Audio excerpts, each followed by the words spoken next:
نبی پاک صلی اللہ علیہ وسلم کی حدیث ہے مسلم میں طبرانی میں، حضور نے فرمایا آؤ میں تمہیں پچھلے زمانے کے ایک ایماندار نوخیز ولی اللہ کی بات سناؤں۔ پچھلے زمانے حضور نے فرمایا پچھلے زمانے میں ایک بادشاہ جادو کے زور پہ حکومت کرتا تھا۔ جب وہ ایک جادوگر اس نے رکھا ہوا تھا تو جادوگر اس کو جادو بتاتا، وہ جادو کے زور پر حکومت کرتا۔ جادوگر بوڑھا ہو گیا تو کہنے لگا بادشاہ کو نوجوان میرے پاس بھیج دے، اب میں بوڑھا ہو گیا ہوں، میرا پتہ کوئی نہیں کب مر جاؤں۔ ایک نوجوان کی ڈیوٹی لگائی، بڑا زیرک سمجھدار، اپنے رعایا میں سے چن کے جو ذہین فطرت مزاج بچہ تھا وہ اس نے لگایا۔ اللہ کے محبوب علیہ الصلوۃ والسلام فرماتے ہیں بچہ جادو سیکھنے لگا، وقت گزرنے لگا۔ بچہ جب جادو سیکھنے جاتا تو رستے میں ایک راہب بھی تھا جو انجیل جانتا تھا، وہ اللہ اللہ سکھاتا، لوگوں کو حضرت عیسیٰ علیہ السلام کی تعلیمات سے آگاہ کرتا۔ اس نے دیکھا کہ یہاں بھی لوگ اکٹھے ہیں تو وہ بچہ اس راہب کے پاس بھی اٹھنے بیٹھنے لگا۔ اب جب اس کے ساتھ اس کی گفتگو بڑھنے لگی تو اس کو باتوں میں لذت آنے لگی۔ اس نے راہب نے پوچھا کہ تو کون ہے اور کس طرح سے آیا ہے، کیا تیرا معاملہ ہے؟ اس نے کہا جی میں جادو سیکھنے جاتا ہوں، آپ کی باتیں مجھے بڑی اچھی لگتی ہیں۔ اس نے کہا دین سیکھ، جادو سیکھنے والے کافر ہو جاتے ہیں، قرآن و حدیث سیکھنے والوں کو اللہ کامل ایمان عطا فرماتا ہے۔ فرمایا یہ سیکھ۔ بچہ بیٹھنے لگا، اس کے پاس آنے لگا، باتیں دل میں گھر کرنے لگی۔ ایک وقت آیا کہ مسلمان ہو گیا، اور مسلمان کیسے ہوا؟ بچہ کہتا میں تجربہ کر کے ہوا۔ اب میں تھوڑا سا وقت جادوگر کے پاس بھی جاتا اور باقی سارا وقت وہاں بیٹھتا۔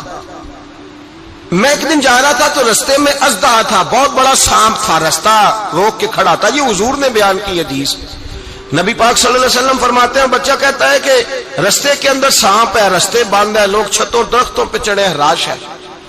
کہتے چھوٹا سا روڑا میں نے اٹھایا تو میں نے کہا اللہ اگر جادوگر سچا ہے تو اسے مار دے۔ چھوٹا سا روڑا میں نے پھینکا، اژدہا کوئی نہ مرا۔ پھر چھوٹا روڑا اٹھایا، میں نے کہا اللہ اگر وہ عالم سچا ہے تو اسے مار دے۔ اب جب میں نے روڑا مارا تو اژدہا مر گیا۔ میرے اندر سے گواہی آئی نہیں دین کی باتیں سچی ہیں، نہیں قرآن کی باتیں اسلام سمجھانے کے لیے عرض کر رہا ہوں، اگرچہ اس دور میں انجیل تھی، اللہ رسول کی باتیں اچھی ہیں۔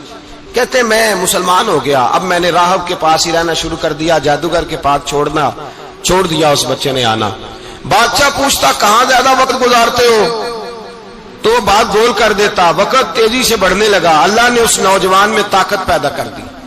اب وہ اس کے اندر نا اللہ نے توانائی روحانیت پیدا کر دی، ابھی جوان ہے، 14-15 سال عمر ہے۔ اللہ نے اب جو بیمار بھی آتا وہ دعا کرتا تو اللہ صحت عطا کر دیتا، جو بھی آتا۔ بادشاہ کا ایک درباری تھا، بادشاہ کو پنکھا جلتا تھا، وہ اندھا ہو گیا، کوئی ایسی تکلیف آئی کہ نابینا ہو گیا، بڑے علاج کرائے شفا نہیں ہوئی۔ کسی نے اس بچے کا پتہ بتایا کانوں میں، اس کے پاس گیا تو بچہ کہنے لگا شفا تو ہو جائے گی پر کلمہ پڑھنا پڑے گا، مسلمان ہونا پڑے گا، جس پیغمبر کا میں غلام ہوں تجھے بھی بننا پڑے گا، دین پہ عمل کرنا پڑے گا، اللہ شفا دیتا ہے۔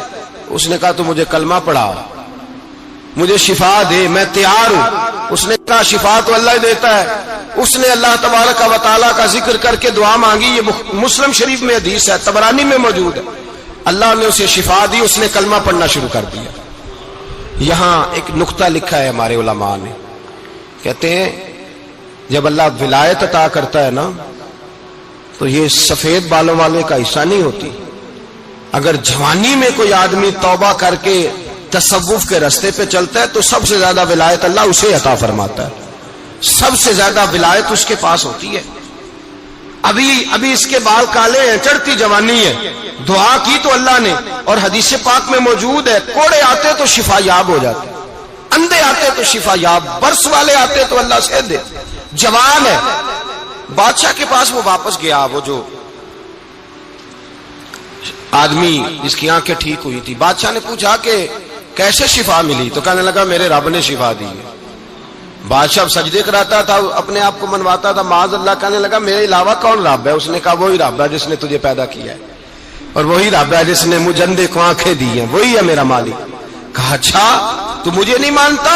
کہا نہیں میں اپنے رب کو مانتا ہوں۔ بادشاہ نے اسے سزا دی، ستایا، اس نے بچے کا پتہ بتایا، پھر بچے کو بلا کے ستایا تو اس راہب کا پتہ بتایا، راہب بھی قتل ہو گیا، نابینا بھی قتل ہو گیا۔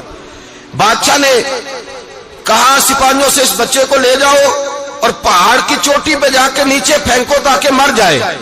بچہ پہاڑ کی چوٹی پہ گیا تو ہاتھ اٹھا کے کہنے لگا یا اللہ میرے لیے نہیں اپنے لیے، میرے لیے نہیں اپنے لیے انہیں اپنی قدرت کے جلوے دکھا. میرے لیے نہیں، اللہ کے بندے اپنی جان بچانے کی دعائیں نہیں مانگتے، اپنے لیے انہیں اپنی قدرت کے جلوے دکھا. یہ دعا مانگی، جتنے لوگ ساتھ آئے تھے وہ سارے زمین پہ گرے اور سب مر گئے، پہاڑ سے گر کے مر گئے. بچہ واپس سیدھا بادشاہ کے پاس کہنے لگا لو بھائی میرے رب نے مجھے بچا لیا ہے.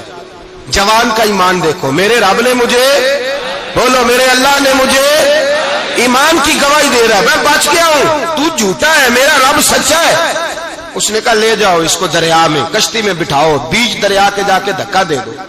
بیٹھے کشتی میں، دریا کے بیچ گئے، اور جب جا کے وہاں اس کو دھکا دینے لگے تو اس نے کہا اللہ میرے لیے نہیں اپنے لیے انہیں اپنی قدرت کے جلوے دکھا. بس ایک طوفان سا آیا، جتنے سپاہی ساتھ آئے تھے ڈوب کے مر گئے. وہ بچہ اٹھا اور سیدھا پھر بادشاہ کے پاس، اسی کے پاس کہنے لگا لو بھائی میرے رب نے مجھے بچا لیا ہے، تیرے پاس آیا ہوں. وہ کہنے لگا تو کیا مصیبت میرے گلے پڑ گئی ہے، کیسے جان چھوٹے گی؟ تو بچہ کہنے لگا اگر تو مجھے باندھے درخت کے ساتھ اور سارے ملک کو بلائے، لوگوں کو اکٹھا کرے، پھر تو مجھے تیر مارنا، میں تجھے بتاؤں گا کیسے مارنا ہے، میں مر جاؤں گا. اللہ کا بندہ نوجوان ایمان دیکھو، مرنے کے طریقے بتا رہا ہے، میں تجھے بتاؤں گا میں کیسے مروں گا. یہ بات کہی، بادشاہ نے سارا مجمع جمع کیا، ملک سارا باہر آ گیا، درخت کے ساتھ باندھ دیا. کہنے لگا بھائی لوگوں یہ مجھے مارنا چاہتا تھا، مار نہیں سکا، اب میں اسے بتانے لگا ہوں کہ میں کیسے مروں گا. اسے کہو جب تیر مارے تو ساتھ میرے رب کا نام بھی لے، میں اپنے رب کے نام پہ جان دوں گا، ایمان کی پختگی میں اللہ کے نام پر جان دوں گا. اسے کہو رب کے نام پہ مارے، مر جاؤں گا. بادشاہ نے اللہ کہہ کے تیر مارا، پیشانی میں لگا، بچے کی روح پرواز کر گئی. جتنا مجمع کھڑا تھا سارا کلمہ پڑھ کے مسلمان ہو گئے، سارے مسلمان ہو گئے سارے. میرے رسول پاک سید عالم صلی اللہ علیہ وسلم نے نوجوانوں کو بتایا جب تمہارے اندر ایمان کی قوت آئے گی تو اللہ تمہاری مدد کرے.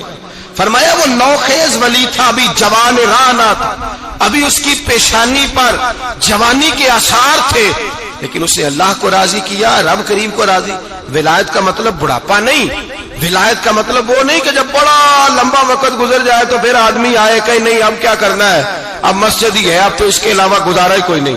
تو اس وقت کا آنا اللہ کی بارگاہ میں قبول تو ہے، لیکن شاباشی اسی کو ملتی ہے جو جوانی کا وقت آئے، جو عین اس وقت آئے جو وقت. میرے رسول پاک علیہ السلام کے غلام عبداللہ ابن عمر، حضرت عبداللہ ابن عمر رضی اللہ تعالیٰ عنہ فرماتے ہیں کہ میں نکلا، مجھے سفر کے لیے جانا تھا، تو تھوڑی سی کھجوریں، تھوڑا سا سرکہ، ایک شہد کی بوتل، چیزیں میں نے سفر کے لیے ساتھ رکھ لی.